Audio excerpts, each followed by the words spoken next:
ज्या सिनियरनं आणलं होतं, मला ज्या बिझनेसमध्ये ज्या सिनियरनं आणलं त्याच्या टीममध्ये मी एकदा एका साईडला आलो, लेफ्ट साईडला त्याच्या, राईट साईडला कोणीतरी आला बरोबर त्याच्या, मग त्यांच्या मी राईटला आहे, तर माझे त्या सिनियरच्या खाली 11 लोक डायमंड झाली. किती झाली? आणि दुसऱ्या साईडला त्याच्या एकच. मग आता डायमंड त्याच्याकडे जास्त आहेत का माझ्याकडे जास्त आहेत? त्यांच्याकडे 12 आहेत पण माझे 11 आहेत. त्याचा अर्थ बिझनेस मी मोठा केला पण मी त्याच्यावर डिपेंड राहिलो का?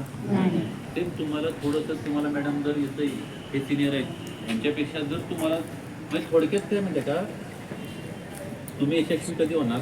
तुमच्यापेक्षा हुशार माणसं तुमच्या डाऊनला आली पाहिजे. तुम्ही तुमच्या खालचा माणूस जर हुशार असला ना, लक्षात ठेवायचं आपलं काम सोपं झालं, अवघड नाही झालं. तुम्ही किती हुशार आहात त्याला काही व्हॅल्यू नाही. आपल्या खाली लोक हुशार आली मग ती वाढत वाढत वाढत जाईल तुमची. थोडंसं इथं ओनरशिपचं सांगितलं काय चुका होत आहेत, काय प्लस मायनस, पण थोडं एंड ऑफ द बघितलं तर फील्डवरचं काम आहे. आणि मला असं म्हणायचं आहे क्वांटिटी आणि क्वालिटी हा एक महत्त्वाचा विषय आहे. म्हणजे मी दिवसात 10 जाऊन कॉल करतोय किती आणि एकच जॉईनिंग आणतोय, आणि दुसरा व्यक्ती असा आहे तो 4 कॉल करतोय आणि 3 जॉईनिंग आणतोय. मग क्वालिटी कोणाची चांगली आहे? मग आपण घाई गडबडीत कॉल करतोय का, लोकांना प्रॉपर नॉलेज देतोय का, प्रॉपर त्याचं काउन्सिलिंग करतोय का, त्याला बिझनेसमध्ये सगळं व्यवस्थित परफेक्ट सांगून आपण दाखवलंय का बिझनेस त्या लेवलला की बाबा मी एवढे पैसे कमवू शकतो, तेवढे पैसे कमवू शकतो, कळालं का? म्हणजे आपल्या कुठनं मला असं काय म्हणायचं आहे, जर तुमच्याकडून काय आपण काम करतोय पण लोक असं होतंय का 10 पैकी 10 माणसं नाहीत काम करत, कधी कधी 10 पैकी तुमची 8 लोक ही फक्त प्रोडक्ट घेतात आहे. पण माझं असं म्हणणं आहे की तुम्हाला जेवढी आग आहे यांना आग आहे, तुम्हाला जेवढी आग लागली यांना आग लागल्या, तेवढी आग पुढच्या 2 महिन्यामध्ये, किती महिन्यामध्ये? सेम आग ह्यांनी फक्त 5 लोकांनी लावायची. किती? म्हणजे सेम ह्यांच्यासारखं बोलणारी, ह्यांच्यासारखी सकाळपासून रात्रीपर्यंत धडपड करणारी ह्यांनी जर 5 माणसं पकडली तर ह्यांचा बिझनेस 5 पट वाढतो. बरोबर? म्हणजे 5 पट वाढला तर काय होईल? त्यांचा जर आता 10,000 चेक आहे आठवड्याचा, तो डायरेक्ट 25 वर जाईल. 25 आहे तर डायरेक्ट 1.25 लाखावर जायचं. पण ते माणसं किती घडवायचे? 5. आणि नंतर ती जी 5 माणसं, समजा यांच्या टीममध्ये 1, 2, 3, 4 आणि 5 माणसं, पुन्हा यांचं विजन पाहिजे की यांच्या खाली आता 5 पुढच्या 2 महिन्यानंतर कुणासारखी बनवायची? यांच्यासारखी नाही. ह्यांनी तुम्हाला बनवलं ना ह्यांच्यासारखं, मग ह्यांच्या खाली ह्यांच्यासारखी 5. अशी ज्यावेळी टीम खाली जाईल त्यावेळी तुमचं काम म्हणजे थोडक्यात काय होईल, यांच्या खाली ही 5 आणि खालची 25, 30 लोक अशी तयार होतील की सकाळी ती जेवढे तुमच्या जागा लागल्या तेवढ्या आगनं ती मार्केटमध्ये उतरतील. तर हे काम सोपं होईल. म्हणजे आम्ही जे पैसे मी ट्रेनिंगमध्ये पण बऱ्याच वेळा सांगतो, मी मागच्या 40 महिन्यात काय प्रोडक्ट विकलेलं नाही. ही आग लावली फक्त, कळालं का? आमचं काम म्हणजे तुम्हाला जरी भारत स्वतंत्र झाला 1947ला, काही 200-300 क्रांतिकारकांची नावं तुम्हाला आठवणार नाहीत कोणाला. लोक नावं घेतात, सुखदेव, राजगुरू, भगतसिंग, बरोबर? सगळ्यांनी मिळून जरी आपण लिहिली ना नावं तर 15 नावं निघतील. किती? भारताची लोकसंख्या 16 कोटी होती. 16 कोटी लोकांना आग लागली असती तर काय झालं असतं? इंग्रज एका दिवसात पळून गेले. म्हणजे मला पण तुम्हाला काय सांगायचं, तुम्हाला डायमंड बनायला 10 लोकांनी आग लागली पाहिजे. किती?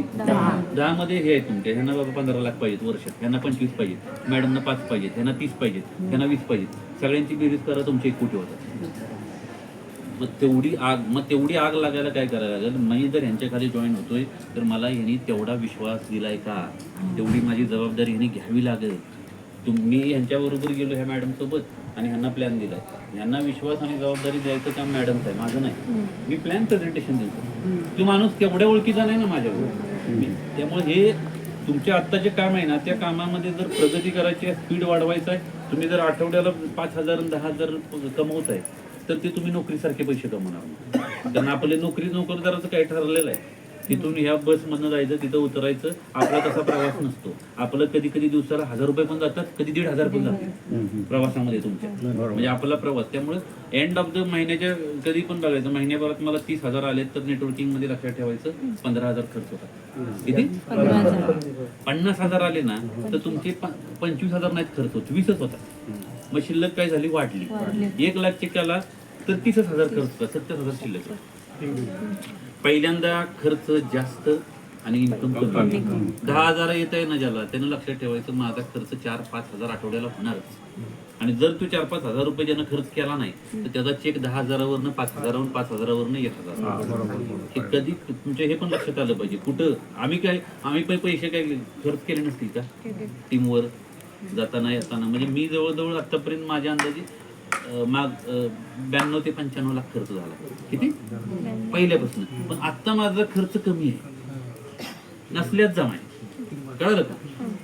मग पहिल्यांदा मी काय झालं, मी जर पहिल्यांदाच मला 2 लाख इन्कम आठवड्याला यायला लागल्यावर तिथं जर मी डायरेक्ट सेव्हिंग केलं असतं, मी 2 लाखातली मला, तुम्हाला खर्च कुठला करायचा आहे? खिशातनं करायचं आहे का आलेल्या इन्कम मधनं? संपला विषय. तिथंच कमी पडायचं नाही, तिथंच चूक होती. मी 50,000, मी 2 लाख आले, 50,000 साईडला असेल बाबा खर्च, पुढच्या ह्याच्यात बघू काय असेल. कळालं का? मग इथं तुम्ही कमी नाही पडलं पाहिजे.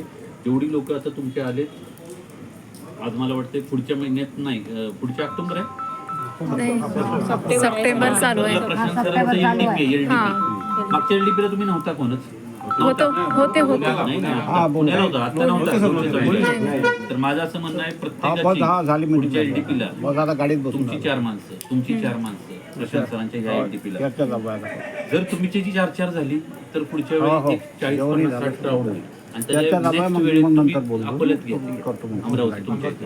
प्रशांत सरांना तिकडे बोलवा, पण तोपर्यंत धुवादार आणि त्या लेवलची टीम तयार झाली पाहिजे. प्रशांत सरांना बोलवायचं आहे, 5,000 रुपये तिकीट आहे, पण आपली माणसं कमी नाही पडली पाहिजे. आता अकोल्या अमरावतीची अकोल्यावाल्यांची तयारी आहे ना, 28-29 ला आहे, महिना झाला तयारी चालू आहे त्यांची.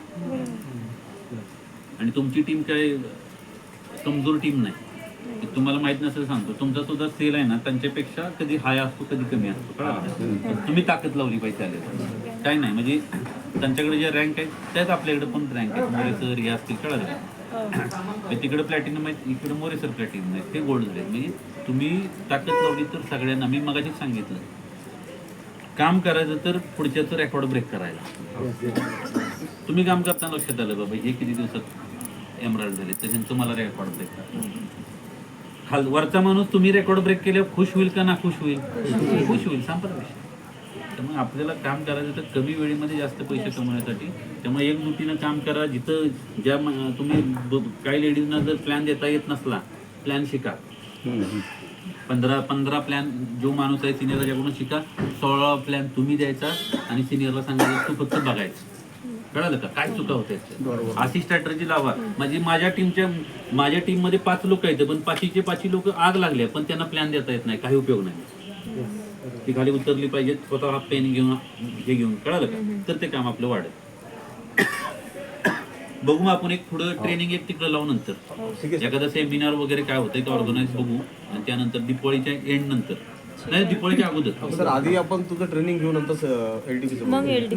त्याच्या आता 18-19 LDP आहे ना, पुण्याला नाही, इथंच आहे. अकोल्यात नाही, इथं आहे की इथं इकडे वेगळं असते. तर त्याच्या अगोदर एखादं ट्रेनिंग होतंय का बघू.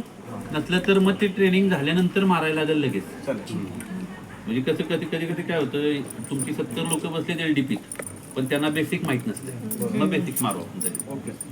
चला मग ओके. फोटो काढलं का? निघाला. Yes yes. हो